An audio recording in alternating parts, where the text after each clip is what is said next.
জন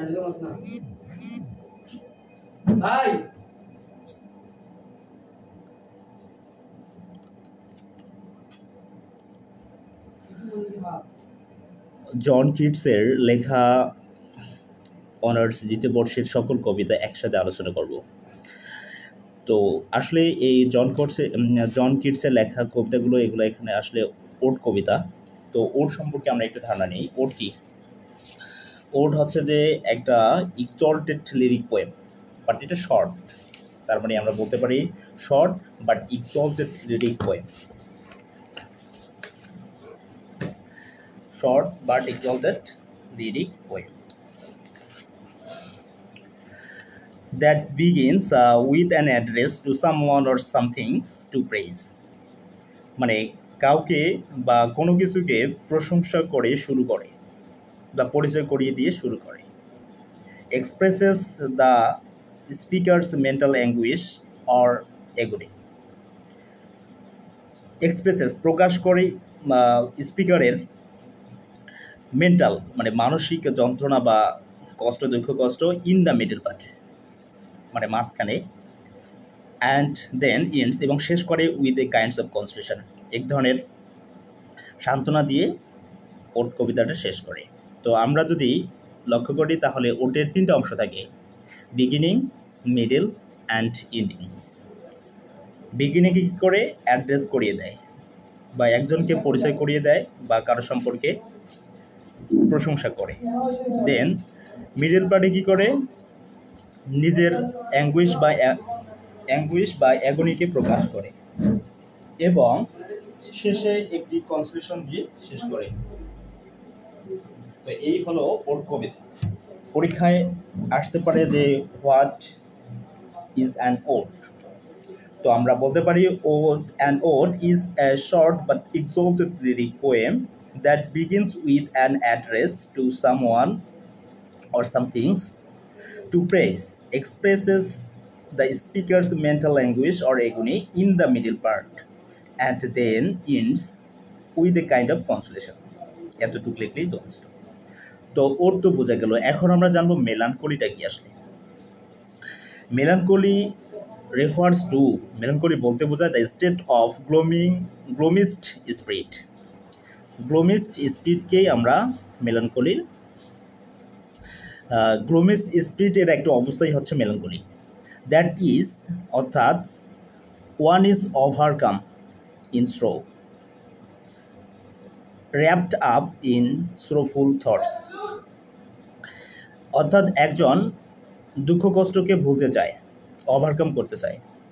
আসলে স্রোফুল থটস মানে দুঃখ কষ্টের এই চিন্তাগুলোতে সে বিভোর থাকে এবং সেগুলো থেকে সে ওভারকাম করতে চায়। এই হচ্ছে মেলানকোলিক অবস্থা। জন কিটস এই যে ওড অন মেলানকোলি কবিতাটা লিখেছেন 1890-তে। দেন ওড অন মেলানকোলি সম্পর্কে আমরা কিছু জেনে নিই। এই কবিতায় কী জানতে চেয়েছে? এই কবিতায় কিটস মানুষের বেদনা, বিষণ্ণতা অর্থাৎ মেলানকোলি মানেই হচ্ছে বেদনা ও বিষণ্ণতা নিয়ে গভীর দর্শন প্রকাশ করেছেন। তিনি বলেন, বিষণ্ণ থেকে পালাতে নয়, সেটাকে অনুভব করতে শেখো, কারণ দুঃখ ও শুদ্ধতার একটি অংশ। যেমন আনন্দেরও একদিন অবসান ঘটে, অতএব সত্যিকারের অনুভূতি পরিপূর্ণতা আসে আনন্দ ও বিষণ্ণতার অবস্থানে। মূল কবিতার এই মোটিভস হচ্ছে এটাই যে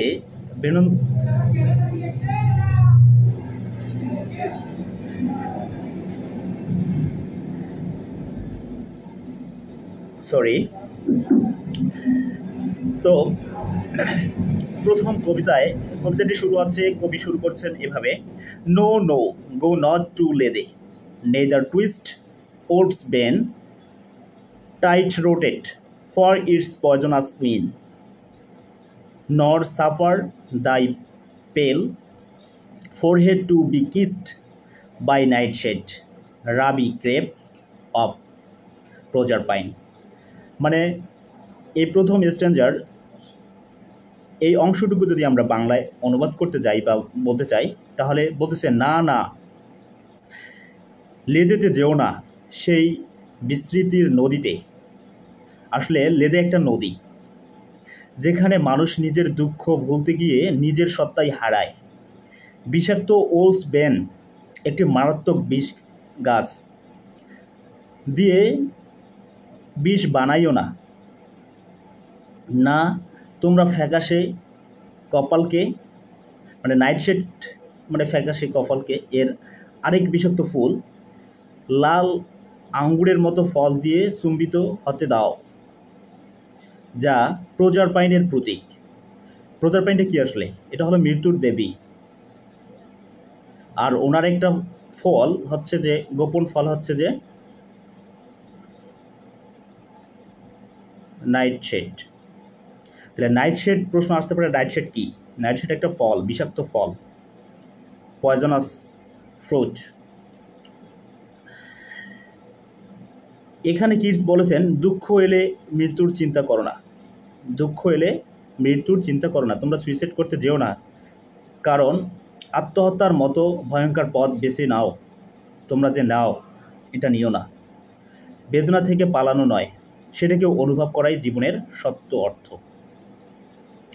আচ্ছা, nightshade, what is the nightshade বা নাইটশেড বলতে কি বোঝায়, এর পরীক্ষা আসতে পারে। তো উত্তরটা হবে nightshade is a poisonous plant. এটা একটা পয়জনাস বা বিষাক্ত গাছ, হুইচ ইয়েল্ডস, যেটা ইয়েল্ডস ধারণ করে বা উৎপন্ন করে রেড ব্রাইট বেরিজ। প্রজারপাইন প্রশ্ন আসতে পারে, প্রজারপাইন কি? What who's Proserpine? তাহলে Proserpine the daughter of Zeus or goddess Demeter. তাহলে প্রজারপাইন হলো প্রজারপাইন যে গডেস ডিমিটার এবং গড জিজাসের কন্যা। এটা কিন্তু তার অ্যাপোজিশন, এটা কিন্তু উত্তর না, মানে এটা সম্পর্কে এক্সট্রা তথ্য দিয়েছে। প্রজারপাইনকে আসলে গড জিজাস অ্যান্ড গডেস ডিমিটারের কন্যা। আসলে Proserpine was an earthly goddess, পার্থিব এক দেবী বা ঈশ্বর দেবতা। With whom Hades or Pluto, Hades অথবা প্লুটো, যে কিনা ছিল দ্য কিং অফ আন্ডারওয়ার্ল্ড, আন্ডারওয়ার্ল্ডের পাতালের রাজা।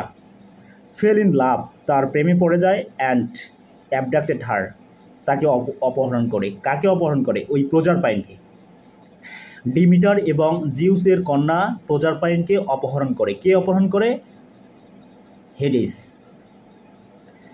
লেটার, পরবর্তীতে সি বলতে ওই প্রজারপাইনকে বোঝাচ্ছে। প্রজারপাইন বিকেম হয় দ্য কুইন অফ আন্ডারওয়ার্ল্ড, এই আন্ডারওয়ার্ল্ডের বা পাতালের দেবী হয়, কারণ ওই যে রাজা প্লুটোকে যে বিয়ে করে, তাই সেই সুবাদে সে পাতালের রানী হয়ে যায়।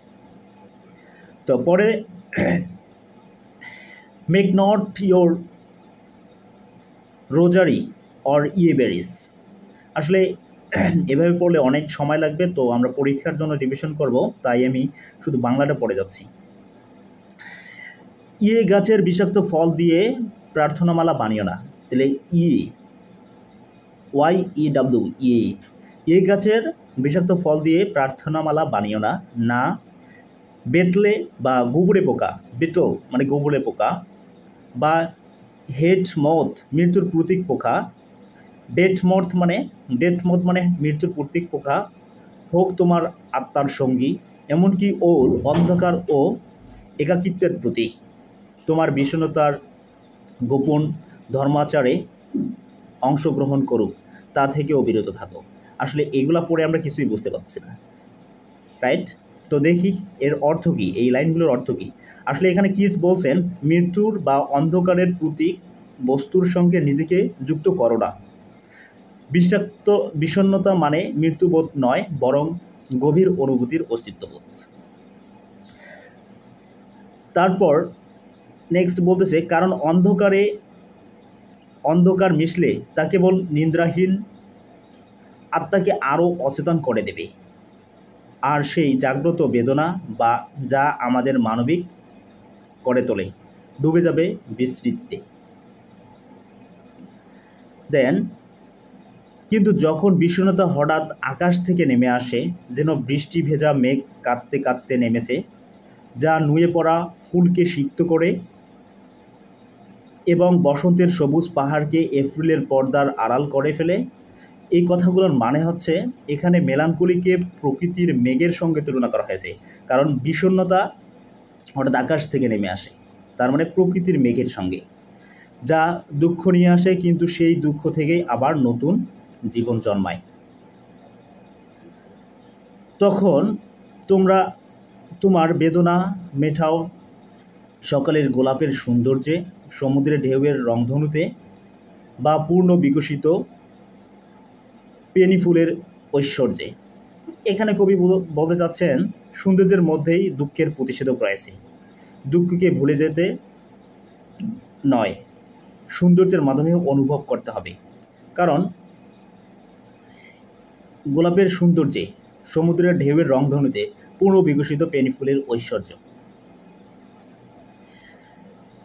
অথবা যদি তোমার প্রেয়সী রেগে ফেটে পড়ে, তবে তার কোমল হাতটা ধরে রাখো, তাকে বলতে দাও, আর তার অতুলনীয় চোখের গভীরে ডুবে যাও। আসলে এখানে কবি মেলানকোলিকে ভোলানোর জন্য, ভুলে থাকার জন্য যে পন্থাগুলো অবলম্বন করেছেন সেগুলো এক্সপ্লোর করতেছে আর কি। কিস দেখা যে প্রেমের রাগ বা কষ্ট একরকম সৌন্দর্য, যা অনুভব করলে আমরা জীবনের গভীরে পৌঁছাতে পারি। এছাড়া এখানে এই লাইনটা একটু, এই কোটেশনটা একটু গুরুত্বপূর্ণ, কারণ এটা পরীক্ষা দেওয়ার মতো, এবং এখান থেকে শর্ট কোশ্চেন, ডিপ কোশ্চেন আসতে পারে। She dwells with beauty. She deals with beauty, beauty that must die, and joy, whose hands is ever at his lips, bidding adieu and aching's pleasure night, turning to poison while the bee mouth sheep. মানে এখানে বলতেছে যে C বলতে এখানে মেলানকোলিকে বোঝানো হচ্ছে, duels with beauty, সে বিউটির সাথে সৌন্দর্যের পাশেই বসবাস করে। এই যে বিউটি দ্যাট মাস্ট ডাই, সৌন্দর্য একদিন মরে যাবে, মাস্ট ডাই একদিন মরে যাবে, অ্যান্ড জয় এবং আনন্দ, whose hands is ever at his lips, মানে হুজ যেগুলো ওর হাত, is ever at his lips মানে সবসময় বিদায় এর হাত, মানে এই যে lips, bidding adieu, bidding adieu মানে বিদায় জানানো। এই জয় বা আনন্দগুলো সবসময় বিদায় জানানোর জন্য প্রস্তুত থাকে। একিং প্লেজার নাই, একিং প্লেজার নাই, টার্নিং টু পয়জনাস হোয়াইল দি বি মাউথ শিপ,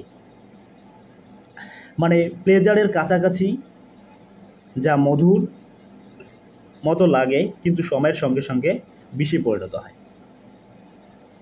তো এই কথাগুলোর অর্থ হচ্ছে যে সব সুন্দর, সব আনন্দ, সব দুঃখ নশ্বর, একদিন শেষ হয়ে যাবে।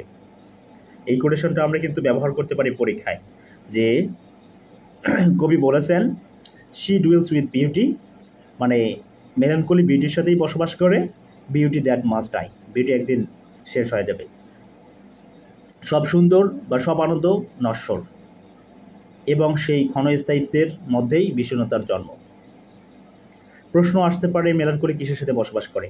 তাহলে মেলানকোলি ডিউলস মানে বসবাস করে বা থাকে, বিউটি অ্যান্ড জয়, জয় এবং বিউটির সাথে। জয় অলওয়েজ কিপস হিজ ফিঙ্গার, মানে জয় সবসময় কি বলে, বা ফিঙ্গার তার মুখে, মানে ফিঙ্গার আঙ্গুল, অন হিজ লিপস, এখানে লিপস বলতে বোঝানো হচ্ছে যে মানে সে সবসময় প্রস্তুত থাকে, কি করতে প্রস্তুত থাকে, to bid forever, to bid forever to his worshipper, তার ওরশিপারকে বা পূজারীদেরকে বিদায় জানাতে সে সবসময় প্রস্তুত থাকে, to bid farewell to his worshipper. Every beautiful and joyful things is the source of melancholy. এখানে আরও একটা প্রশ্ন আসতে পারে এই কোটেশন থেকে, যে প্রত্যেকটা বিউটির বা সৌন্দর্যের সোর্স কী? তাহলে আমরা বলতে পারি মেলানকোলি। এই যে, তো এই কোটেশনটি বা এই লাইনটি, এই কতগুলো খুবই ইম্পর্ট্যান্ট।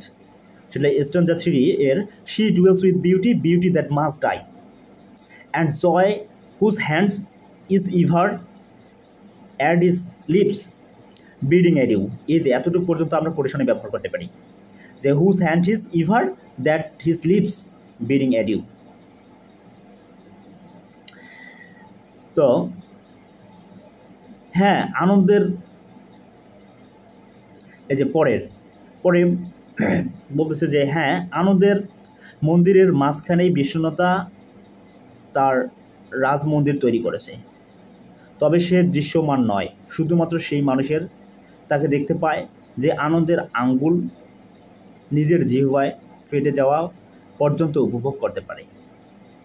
এই কথাটির মানে হচ্ছে যে ব্যক্তি আনন্দের প্রকৃত স্বাদ গ্রহণ করতে জানে, সেই বুঝতে পারে দুঃখের গভীরতা এবং আনন্দ, অর্থাৎ আনন্দ বিষণ্ণতা পরস্পর অন্তর্নিহিত অংশ। তারপর কবি বলতেছেন, তার আত্মা যখন বিষণ্ণতার শক্তি ও সৌন্দর্যের স্বাদ পাবে, তখন সেই গম্ভীর মেঘমণ্ডিত জগতের এক অমর প্রতীক হয়ে থাকবে। তো এই পুরা কবিতার সামারাইজ যদি করি, তাহলে আমরা এই থিমটি পাই। সেটা হচ্ছে যে সামারিটা হচ্ছে যে এরকম: ওড অন মেলানকলি আমাদের শেখায় দুঃখ থেকে পালাও না, বরং তা অনুভব করো। যে মানুষ আনন্দ, সৌন্দর্য, বেদনা তিনটিকেই সমানভাবে উপলব্ধি করতে পারে, তিনটি জিনিস: আনন্দ, প্লেজার, বিউটি অ্যান্ড মেলানকলি, তিনটিকেই সমানভাবে উপলব্ধি করতে পারে, সেই সত্যিকারের জীবনের আস্বাদ পায়। কিডসের কাছে মেলানকলি কোনো অন্ধকার বা হতাশ নয়, বরং লাইফস ইন্টেন্সিটি, মানে একটা লাইফের ইন্টেন্সিটি, অত্যাবশ্যকীয় অংশ, যেখানে সুখের মধ্যেই দুঃখের বীজ আর দুঃখের মধ্যেই সৌন্দর্যের জন্ম। তো এটা থেকে আমরা বলতে পারি truth is beauty, beauty is truth. তো সৌন্দর্যের ভিতরে লুকিয়ে থাকে কি? বিষণ্ণতা। আর বিষণ্ণতাকে আমাদেরকে বরণ করতে হবে, এখান পালানোর জন্য চেষ্টা করা যাবে না। তো এখানে মেলানকলি কি সিম্বলাইজ করে? Hidden in beauty. জয় কি সিম্বলাইজ করে? জয় সিম্বলাইজ করে অলওয়েজ সেজ গুড বাই। জয় সবসময় বিদায় জানানোর জন্য প্রস্তুত। এবং প্লেজার কি সিম্বলাইজ করে? Turns into poison. Pleasure turns into poison, পয়জনে পরিণত হয় প্লেজার, ঠিক আছে। আর সর্বশেষ আমরা বুঝতে পারি ডোন্ট এসকেপ থ্রো, দুঃখ থেকে পালাইও না, ফিল ইট, এটাকে অনুভব করো, থ্রো বিউটি, বিউটির মাধ্যমে এটাকে অনুভব করো। তো নেক্সট যে কবিতাটা সেটা হচ্ছে যে ode on a Grecian urn. Ode on a Grecian urn, এই ode on a Grecian urn সম্পর্কে আমরা একটু জানার চেষ্টা করব। তো ওড অন গ্রিসিয়ান, ওড সম্পর্কে আমরা আগেই বলছি ওড কি? Ode is a short but exalted lyric poem, যেটার তিনটা অংশ থাকে। প্রথমে কাউকে অ্যাড্রেস করে,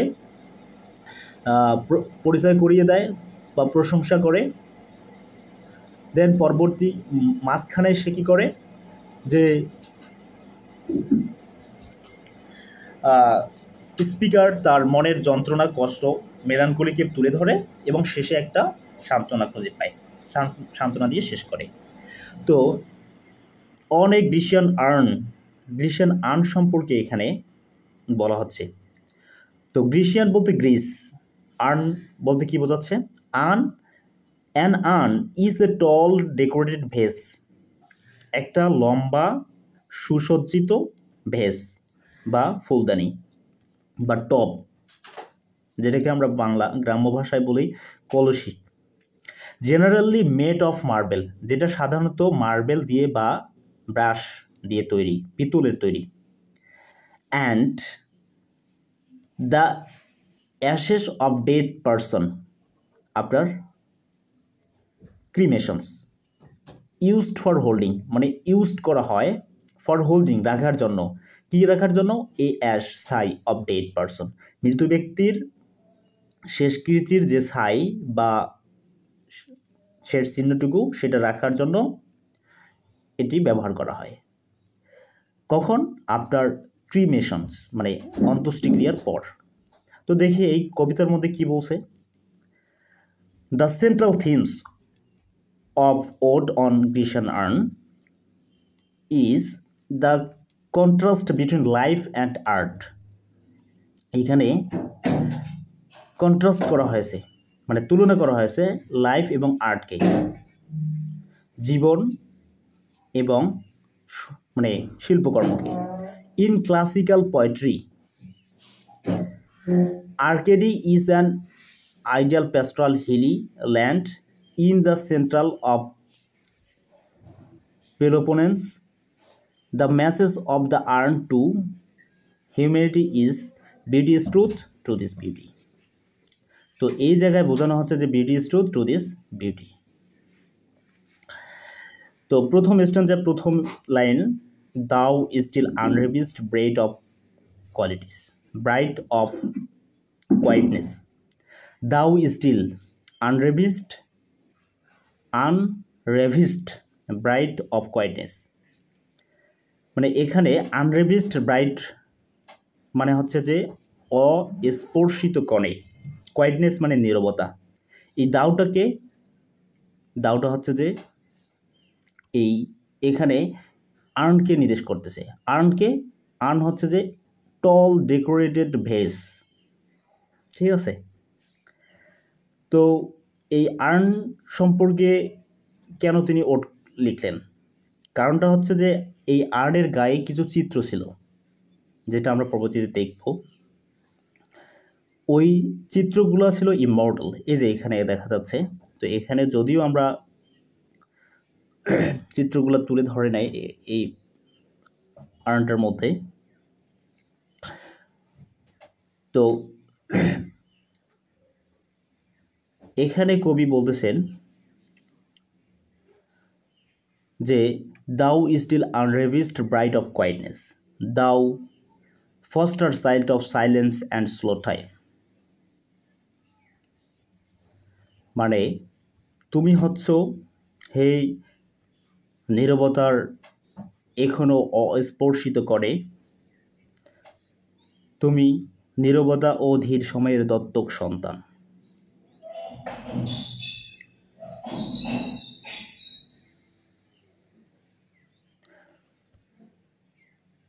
তো হে অরণ্যের ইতিহাস লেখক, তুমি এমনভাবে প্রকাশ করতে পারো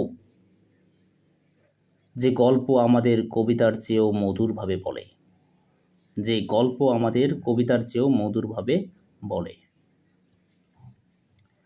তোমার শরীরে কোন পাতা বিস্তৃত কাহিনী ভাসছে, এটি কি দেবতাদের নাকি মানুষের, নাকি উভয়ের গল্প? তারপর একটা কোটেশন আছে, সেটা হচ্ছে যে in Tempe or the dales of Arcady. একটা কোশ্চেন আছে যে আর্কেডি বলতে কি বোঝায়। আচ্ছা, টেম্পট বলতে কি বোঝাচ্ছে? টেম্প, গ্রীসের এই যে TEMPE, Tempe. What is Tempe? টেম্পট হচ্ছে একটা গ্রীসের মনোরম উপত্যকা, আর আর্কেডিটা কি? প্রাচীন গ্রীসের কবিত্বপূর্ণ অঞ্চল, ঠিক আছে, উপত্যকা। এই যে তাহলে আর্কেডির টেম্পস বা দ্য ডিলস অফ আর্কেডি। থিম বা আর্কেডিয়ার উপত্যকার দৃশ্য। এখানে কিডস মেলানকলি এর সুন্দর প্রকৃতি ও শান্ত জীবনের প্রতীক দুই স্থান উল্লেখ করেছেন। এরা কারা? দেবতা না মানুষ? আর এই লজ্জিত কুমারীরা কারা? কেমন পাগল পাড়া ধাওয়া করছে, কে বা কিসের থেকে পালাচ্ছে? কি বাঁশি, কি ঢোল, কি বন্য উচ্ছ্বাসে মেতে আছে সবাই।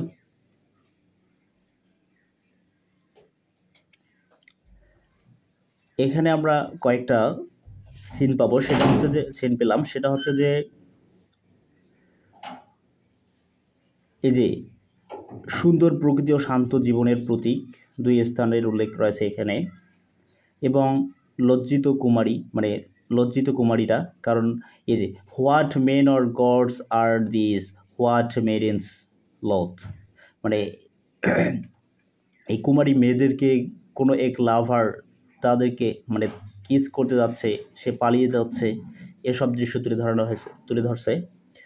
সে পাগল পাড়া ধাওয়া করছে, এই যে বলছে, এবং পাইপিং করতেছে বাঁশি, মানে পাইপার বাঁশি বাজাচ্ছে, ঢোল বাজতেছে, ইত্যাদি চিত্র এখানে ফুটে উঠছে আর কি। আর এখানে সবচেয়ে বেশি গুরুত্বপূর্ণ কোটেশনটি হচ্ছে thou still unravished bride of quietness, thou foster side of silence and slow times. মানে এই মূর্তিটির চিরকালীন শান্তি, সৌন্দর্য ও অপরিবর্তনীয় প্রতীক, যেটা চিরকাল থাকবে। সেকেন্ড স্ট্যান্জায় বলা হচ্ছে হেয়ার্ড, এটা খুবই শক্তিশালী একটা কোটেশন।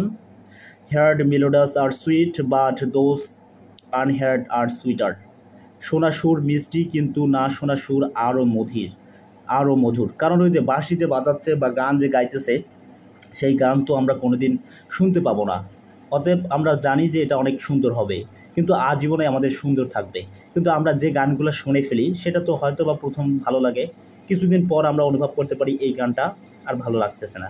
তো ওই দিক থেকে কবি বলতেছেন হেয়ার্ড মেলোডিয়াস আর সুইট, মানে শোনা গানগুলো সুন্দর হয়, কিন্তু দোজ আনহেয়ার্ড, যেগুলা মানে কখনো শুনি নেই, সেগুলো আর সুইটার, সেগুলো আরও মিষ্টি, কারণ সেগুলো মিষ্টি থেকেই যাবে। Therefore a soft pipes plan on, তাই কবি পাইপারকে বা বাঁশিওয়ালাকে বাঁশি প্লে অন, মানে বাঁশি বাজিয়ে যাইতে বলতেছেন। তারপর মানুষের কানে নয়, আত্মার কাছেও শোনাও তোমার নিঃশব্দ সুর। হে সুন্দর যুবক, তুমি তোমার গান থামাতে পারবে না, আর সেই গাছগুলো কখনো পত্রহীন হবে না। ওখানে গাছের কথা উল্লেখ আছে, যে আমরা ছবিতে দেখতে পাবো যে নিচে অনেক গাছ পাতা পড়ে আছে। এই পাতা চিরকাল থেকে যাবে, কিন্তু এই পাতা কোনোদিন সরবে না, নষ্ট হবে না। গাছ যেমনই আছে ওরকমই থেকে যাবে। তো কবি আরও বলতেছেন, বোল্ড লাভার নেভার নেভার ক্যানস দাউ কিস, দো winning near the goal yet do not grieve. মানে হে সাহসী প্রেমিক, তুমি কখনো চুম্বন করতে পারবে না, কারণ সে লাইফলেস এবং আজীবন সে এরকমই থেকে যাবে, সে কখনো নষ্ট হবে না। তাই কবি বলতেছে, বাস্তবে ভালোবাসা ক্ষণস্থায়ী, শিল্পের ভালোবাসা চিরকাল অসম্পূর্ণ, তাই চিরন্তন।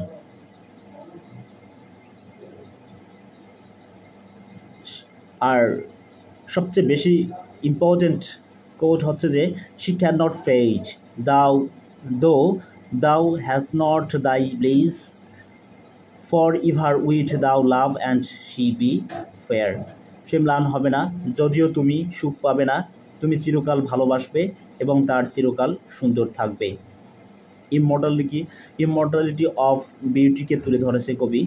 স্ট্যানজা 3 মধ্যে আমরা পাবো, happy birds that cannot shed your leaves nor ever beat the springs adieu. সুখী ডালপালা যারা কখনো পাতা ফেলবে না, কখনো বসন্তকে বিদায় দেবে না।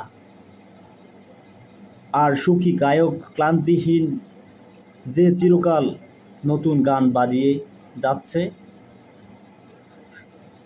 মোর হ্যাপি লাভ, মোর হ্যাপি লাভ, আরও সুখী প্রেম, আরও সুখে ভরা প্রেম। তো কবি এখানে সর্বশেষ উচ্ছ্বাস করতেছে আনন্দে, যে মোর হ্যাপি লাভ, মোর হ্যাপি। সবগুলো চিত্রকে চিত্রিত করে বলতেছে যে প্রেম, এই প্রেম, সুখে ভরা প্রেম কখনো শেষ হবে না। মানুষের নিঃশেষের প্রেমের ঊর্ধ্বে, যা শেষে হৃদয়ের ক্লান্তি ও দুঃখ আনে।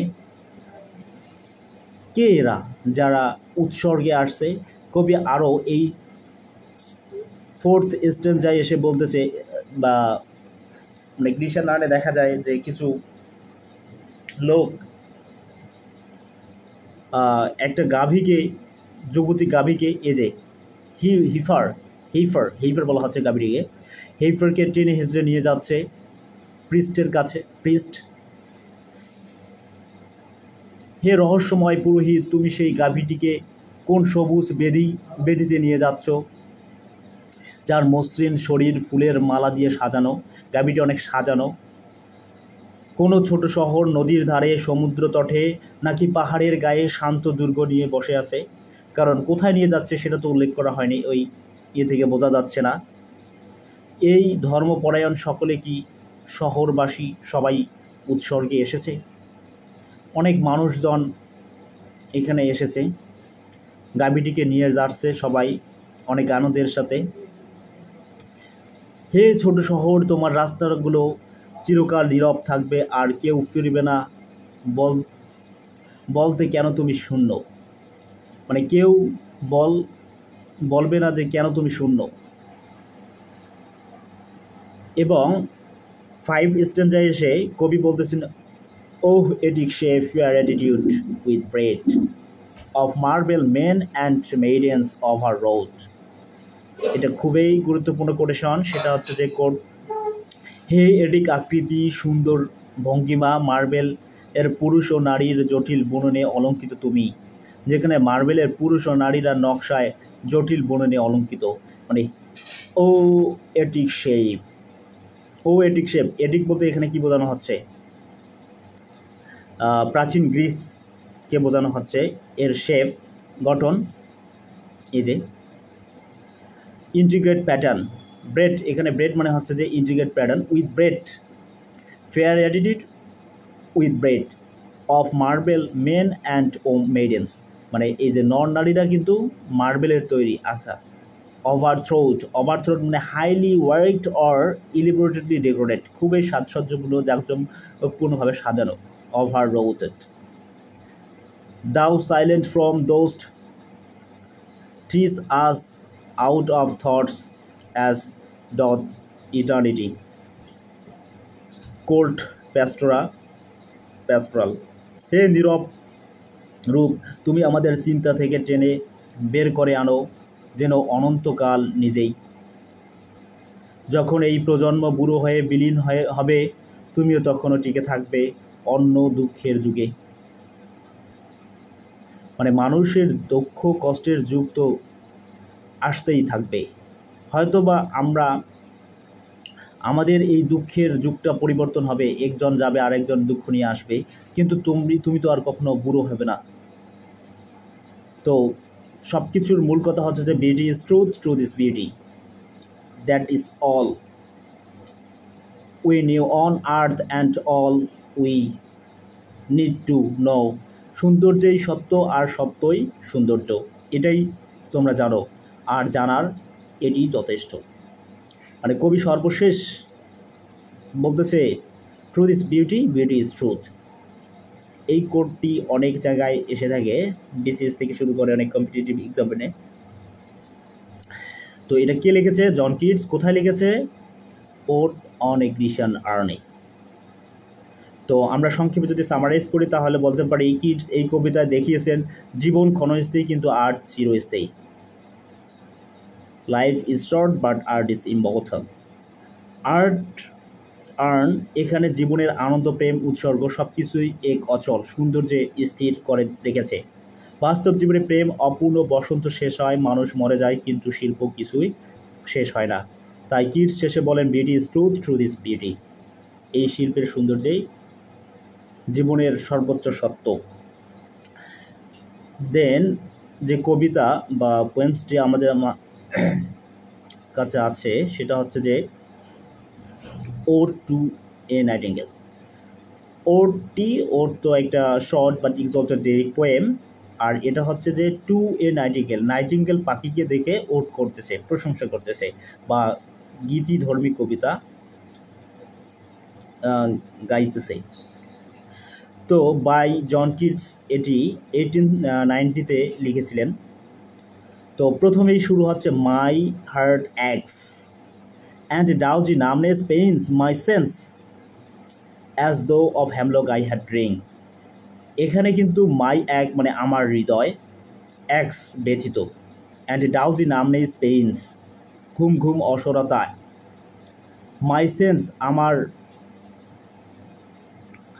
মাই সেন্স মানে আমার ব্যথিত কষ্টগুলোকে, as though of hemlock I had drink মানে ব্যতীত হচ্ছে সংবেদনশীল কষ্ট দিচ্ছে।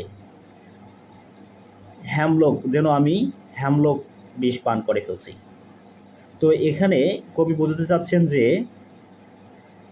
মৃত্যুর সম অনুভূতি প্রকাশ করেছেন। হেমলক হলো এক ধরনের বিষ বা মৃত্যুর প্রতীক। এই ব্যথা ঈর্ষা নয়, মানে এই যে পাখির গান শুনে সে বলতেছে মাই হার্ট অ্যাক্স ডাউজি নামনে pains my sense as though of hemlock I had drink. তার মানে তার মনোকষ্টগুলো সে তুলে ধরতেছে, এখানে অ্যাড্রেস করতেছে, মানে কীরকম তার কষ্ট হচ্ছে। তারপর বলতেছে, মানে এখানে প্রশ্ন আসতে পারে যে হ্যামলক কী। তাহলে হ্যামলক ইজ এ পয়জনাস প্লান্ট, এই যে পয়জনাস ইয়েবেরির মতো একটা, তো পয়জনাস প্লান্ট হচ্ছে কি হ্যামলক। হুইচ প্রডিউস, যেটা ধারণ করে বা উৎপন্ন করে, মানে যেটা উৎপন্ন করে, প্রডিউসেস মানে উৎপন্ন না, যেটা মানে তৈরি করে স্লিপ অ্যান্ড ডালনেস, মানে যেটা আমাদের ডালনেস এবং স্লিপ এনে দেয় আমাদের মধ্যে। ইটস ওভার ডোজ, মানে এর অতিরিক্ত dose can kill a man, একজন মানুষকে মেরে ফেলতে পারে হ্যামলক।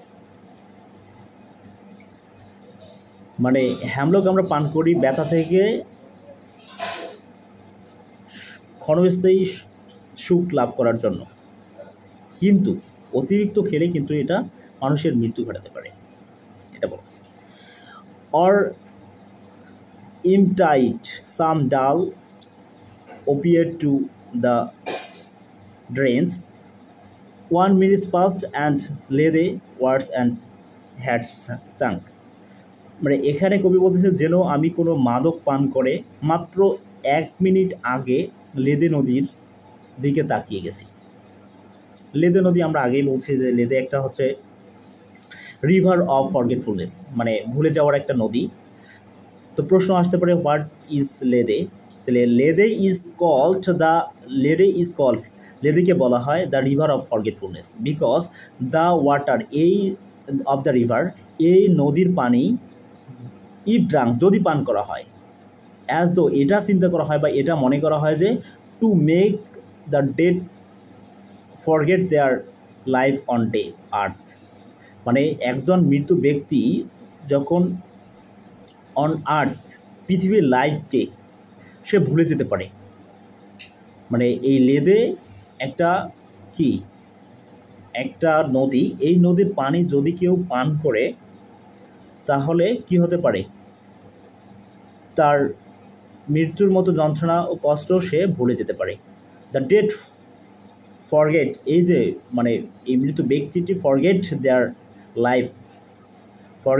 লাইফ অন আর্থ, পৃথিবীতে থাকা তার জীবনের দুঃখ কষ্ট সে ভুলে যেতে পারে। তাহলে লেদে ইজ কল্ড, লেদেকে বলা হয় the river of forgetfulness because, কারণ the water of the river, এই নদীর জল বা পানি, ইফ ড্রাঙ্ক, যদি পান করা হয়, তাহলে টু মেক, মানে ওয়াজ থিং, এটা চিন্তা করা হয় বা এটা ভাবা হয় যে it make the dead forget, মানে এই ডেডটা কী করবে, এই মানুষটাকে এই ভুলে, মানে এই মৃত্যু ব্যক্তিটিকে ভুলে যেতে সাহায্য করবে পৃথিবীর লাইফ। তারপর কবি বলতেছে যে এটি তোমার সৌভাগ্যের প্রতি ঈর্ষা নয়। এই নাইটিঙ্গেলের পাখিকে দেখে বলতেছে তোমার যে সৌভাগ্য, তুমি যে এত সুন্দর গান গাচ্ছ, এটা তোমার সৌভাগ্যের প্রতি ঈর্ষা নয়, এটা তোমার আনন্দে আমি নিজেই অতিরিক্ত আনন্দিত, মানে এক্সেসিভ জয় থেকে তিনি বলতেছে। দ্যাট দাউ light wings dread of trees, এটি কিন্তু কোটেশন হিসাবে আমরা ব্যবহার করতে পারি যে তুমি বৃক্ষের পরি যার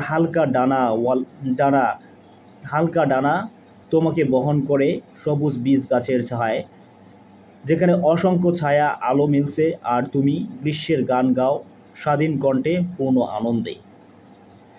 এখানে দাও, এই যে পাখিটিকে কি বলা হচ্ছে, ড্রেডটি আসলে DRAY, ড্রেড হলো দেবী, একজন দেবী। কিসের দেবী? অফ দ্য ট্রিজ, মানে গাছের দেবী। এই গাছের দেবীর হালকা পাখাওয়ালা পরি বা দেবী। সিংগেস্ট অফ সামার, গ্রীষ্মের গান গাও তুমি।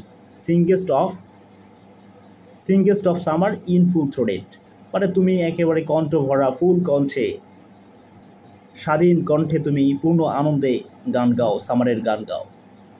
এখানে নাইটিঙ্গেলকে ড্রেইট এর সাথে তুলনা করা হয়েছে, যে প্রকৃতির সঙ্গে মিলেমিশে আছে বা চিরকাল থাকবে। তারপর কবি বলছে, আহা যদি এক চুমুক পূর্ণ মদ পেতাম, যা যুগ ধরে মাটির গভীরে ঠান্ডা হয়ে আছে,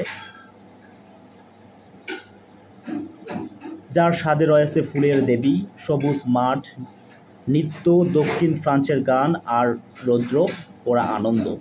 এখানে বলা হচ্ছে tasting of flora and the country green, dance and provencal song. প্রশ্ন আসতে পারে প্রোভেনকাল সং কি? অ্যান্ড সানবার্নড মিট, ফুলের দেবী, এই যে প্রোভেনকাল সং। আচ্ছা, ফ্লোরা হচ্ছে কি? Flora and the country green, মানে প্রোভেনকাল সং আসলে কি? What is the provencal song? প্রশ্ন আসতে পারে provencal song is a kind of song of the birds of Provence. কবিদের মানে প্রোভেন্সের কবিদের এক ধরনের গানকে প্রোভেনকাল সং বলা হয়। এ সাউদার্ন ডিস্ট্রিক্ট অফ ফ্রান্সের একটা দক্ষিণ অঞ্চলীয় একটা গান, famous for wine and love of song and dance, যা আসলে ওয়াইন, গান ও নৃত্যের প্রতি ভালোবাসার জন্য বিখ্যাত। তো আরেকবার যদি বলি ক্লিয়ার করে, provencal song is a kind of song, এক কথায় এটা এক ধরনের গান যেটা গেয়ে থাকে কায়? প্রোভেন্স মানে কি? প্রোভেন্স হচ্ছে অঞ্চল, একটা অঞ্চল। কোথায়? এই যে ফ্রান্সের দক্ষিণ অঞ্চলের একটা, মানে দক্ষিণ অঞ্চলের মানুষজন এই গানটা গেয়ে থাকে। আর এই যে দ্য বার্ডস অফ প্রোভেন্স, মানে বার্ডস অফ প্রোভেন্স মানে কি? প্রোভেন্স অঞ্চলের কবিরা এই গানটা গেয়ে থাকে। মানে এক ধরনের প্রোভেন্স অঞ্চলের কবিদের এক ধরনের গানকে প্রোভেনকাল সং বলা হয়। এই সাউদার্ন ডিস্ট্রিক্ট, এই প্রোভেন্সটা কোথায় অবস্থিত? Southern district of the France, এই ফ্রান্সের একটা দক্ষিণ অঞ্চলের ডিস্ট্রিক্ট। এই ডিস্ট্রিক্টটা ওয়াইন লাভ এর জন্য বিখ্যাত এবং সং অ্যান্ড ড্যান্সের জন্য বিখ্যাত।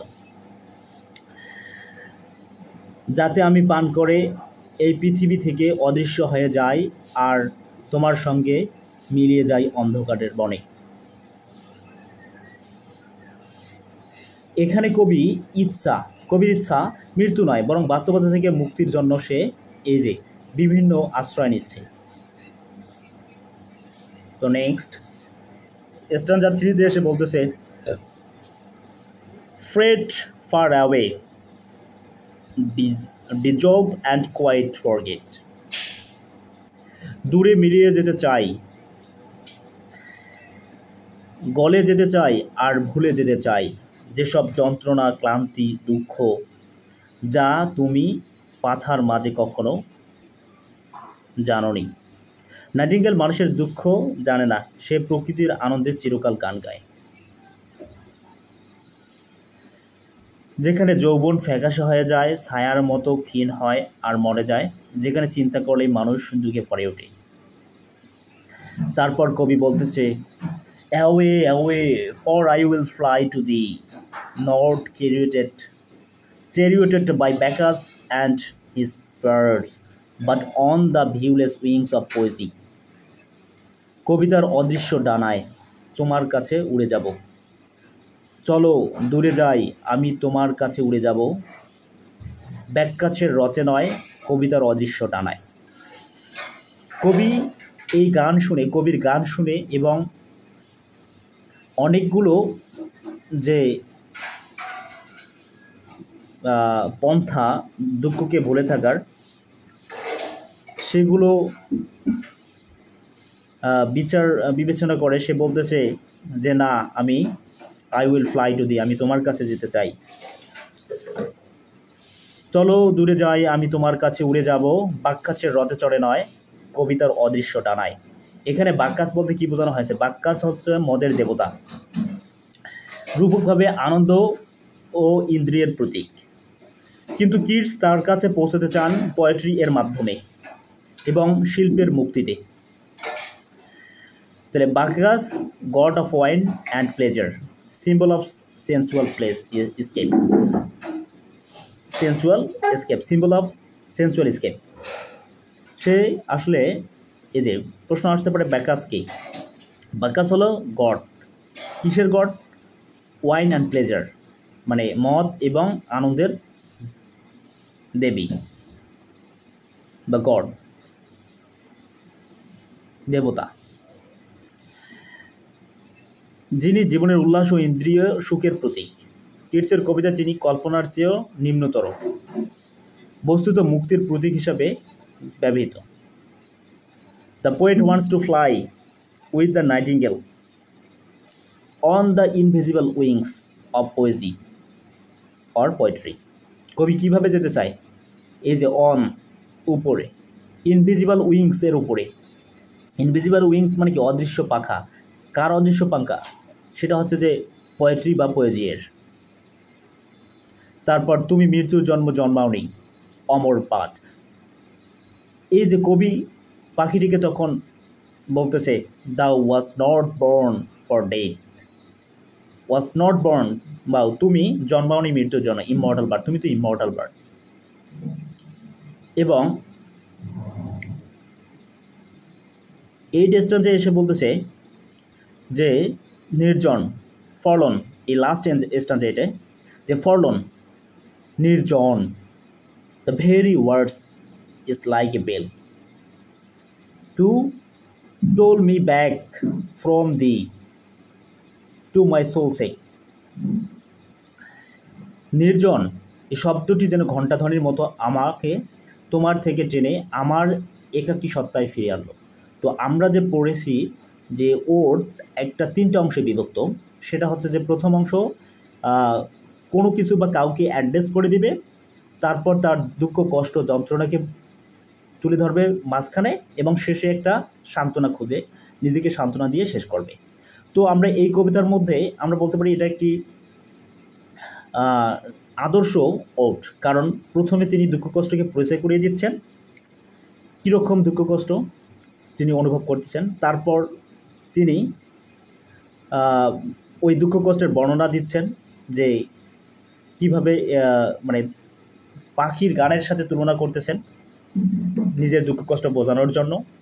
দেন শেষে এসে বলতেছে ফলন, নির্জন, the very words likes a bell, মানে এই ফলন শব্দটা যেন বেলের মতো কাজ করতেছে।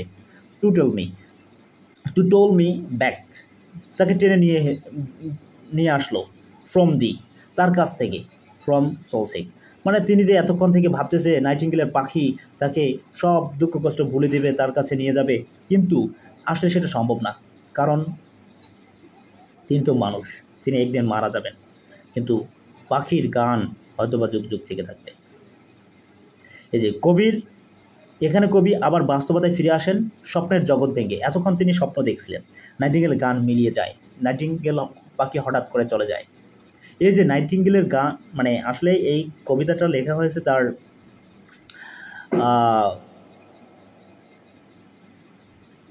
তার এক দুঃখের মুহূর্তে। সে অনেক দুঃখ কষ্ট নিয়ে অনেক যন্ত্রণায় ছিল। তখন সে একটি গাছের নিচে বসেছিল এবং দেখতে পেল একটা পাখি, নাইটিঙ্গেল পাখি গান গাচ্ছে। এটা দেখে সে এই কবিতাটা অনুভব করলো এবং লিখলো হঠাৎ করে, এবং শেষেই দেখতেছে যে পাখিটা চলে গেল।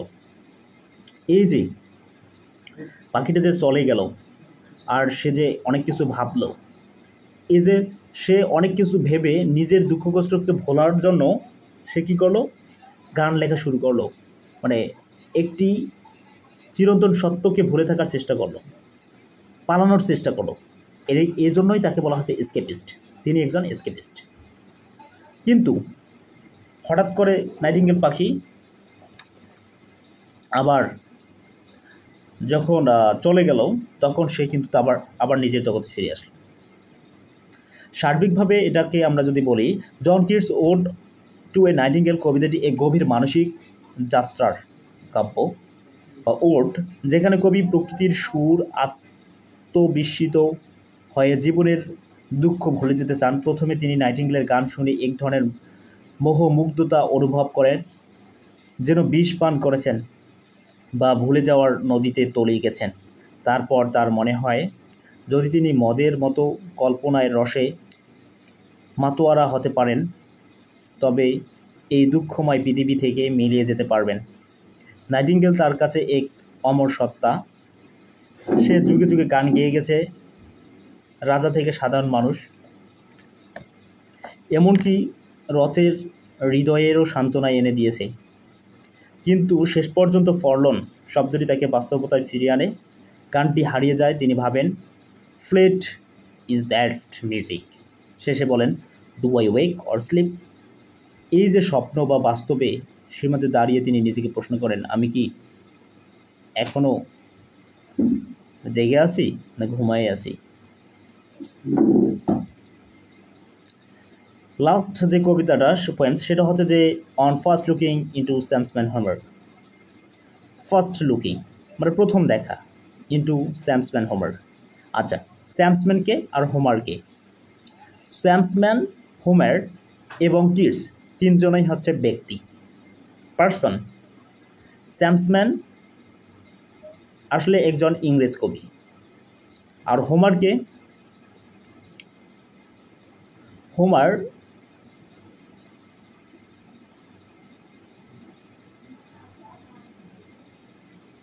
একজন কবি যিনি ল্যাটিন ভাষায় এই কবিতা লিখতেন, বিভিন্ন প্রকার লেখালেখি করতেন।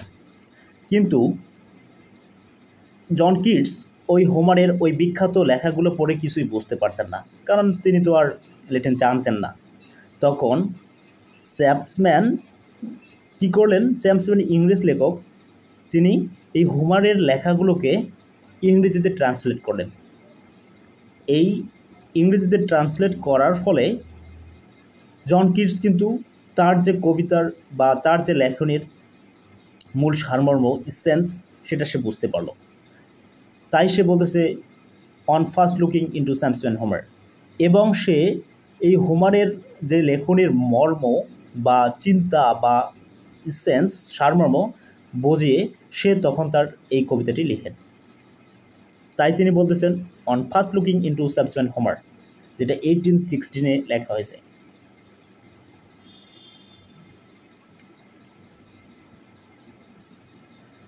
তো এই কবিতায় এরকম করে শুরু হয়েছে যে much have I travelled in the realms of gold. সোনার রাজ্যগুলো, সমৃদ্ধি রাজ্যগুলোতে আমি কি করেছি? ট্রাভেল করেছি, ঘুরে বেরিয়েছি। আচ্ছা, এখানে রিয়েলমস অফ গোল্ড মানে সোনার রাজ্য বলতে বোঝানো হয়েছে যে বিভিন্ন কবি সাহিত্যিকদের যে লেখালেখনি আছে সেগুলো এক একটা রাজ্যের মতো। কারণ অনেক কবি তাদের কবিতায় প্রকৃতি থেকে শুরু করে সম্পূর্ণ জিনিস তুলে ধরেছেন, তাই তিনি এটিকে একটি রাজ্য হিসাবে কল্পনা করতেছেন। এবং তিনি বলতেছেন অনেক সুন্দর রাজ্য ও রাজ্যসমূহ আমি দেখেছি, আমি বহু পশ্চিমা দ্বীপে ঘুরে বেড়াইছি এবং অনেক দ্বীপও ঘোরাঘুরি করছেন তিনি বলতেছেন।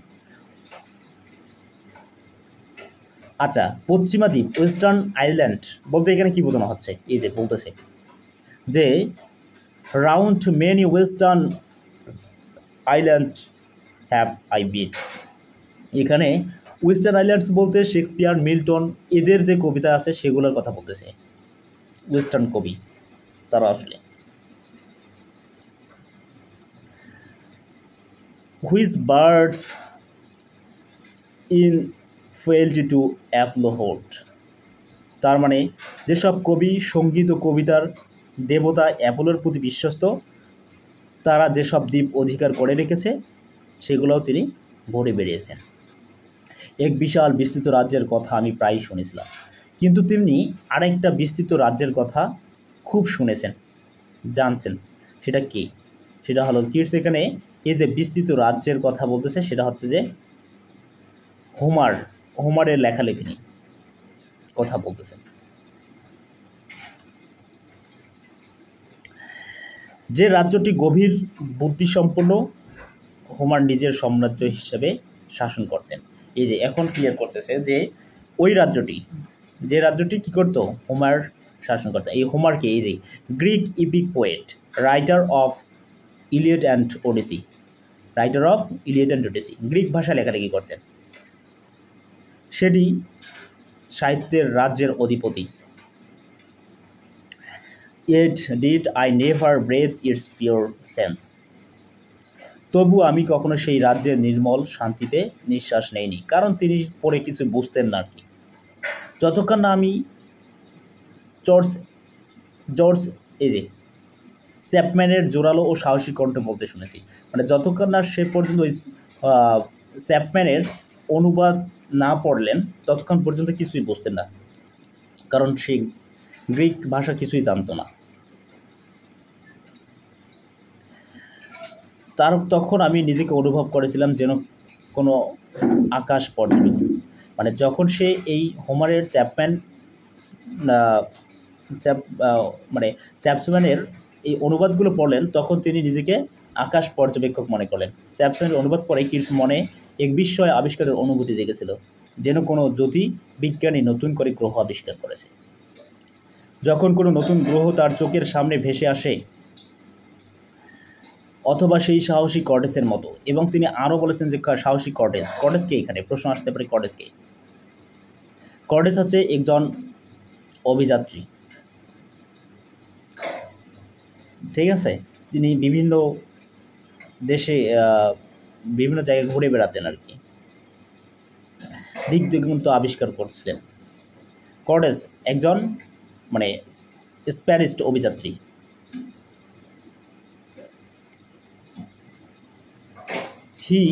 মানে সে প্রশান্ত মহাসাগরের দিকে চেয়েছিল, আর তার সঙ্গীরাও, তারা একে অপরের দিকে তাকিয়েছিল এক বুনো বিস্ময়ের দৃষ্টিতে। নীরবে দাঁড়িয়েছিল ডারিয়েনের এক পর্বতশৃঙ্গ। সেই মুহূর্তের প্রতি নিস্তব্ধ অবাক অনুভূতি, সেই যেন অভিযাত্রীদের মতো দাঁড়িয়ে আছে নতুন এক সাহিত্যের মহাদেশের সামনে, স্যামসন হোমারের।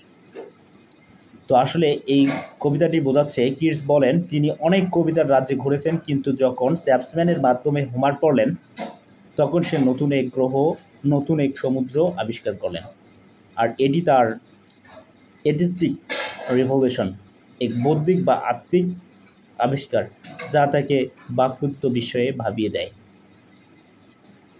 সহজভাবে আমরা এটা বলতে পারি, চ্যাপম্যানের অনুবাদ হোমারের জগৎ যেন এক নতুন গ্রহের মতো উদ্ভাসিত। তো এই জন কিডস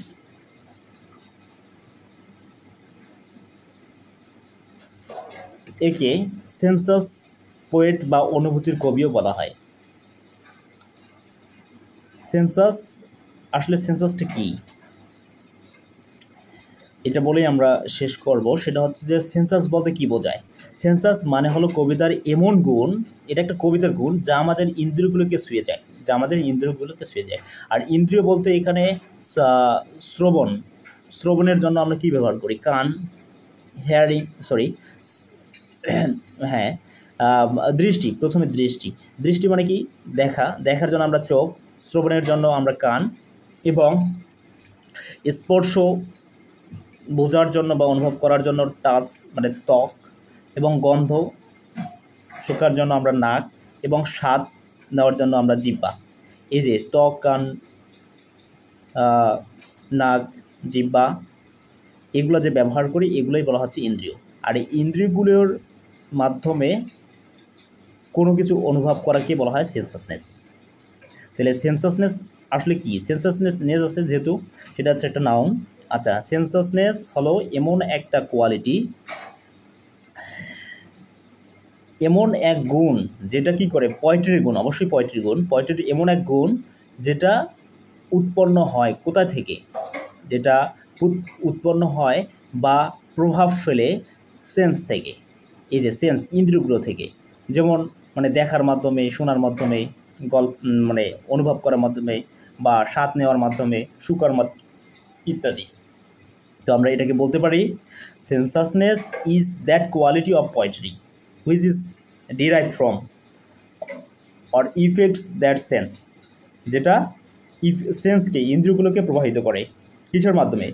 অফ সাইট দৃশ্যের মাধ্যমে, হ্যারিং শোনার মাধ্যমে, টাচ বা স্পর্শের মাধ্যমে, স্মেল বা টেস্ট